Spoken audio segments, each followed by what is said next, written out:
Article A. આજે આપણે article A ભણીશું.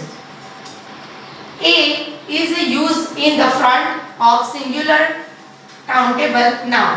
એનો ઉપયોગ જે કાઉન્ટેબલ નાઉન હોય તેની મય થાય છે. A persons કોઈ એનિમલ્સ યા કોઈ થિંગ સાથે થાય છે, તે કોઈ સ્પેસિફિક નથી.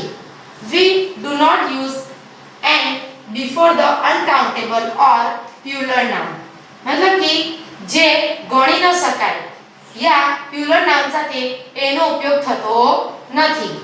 If a noun start with a consonant sound, મતલબ કે જે કન્સોનન્ટ હોય છે તેની સાથે એનો ઉપયોગ થાય છે. જેવી રીતે કે B, C, D, F, G, H, J, K, etc.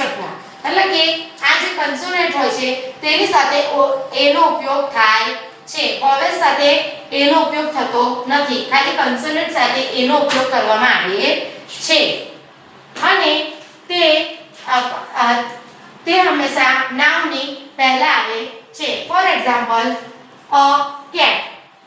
કે સી તે કન્સોનન્ટ છે, તેથી આપણે તેની આગળ શું લગાવીશું? એ લગાવીશું. અ બર્ડ.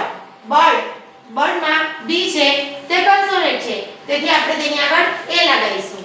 A child. સી તે કન્સોનન્ટ છે, તેથી આપણે તેની આગળ એ લગાવીશું.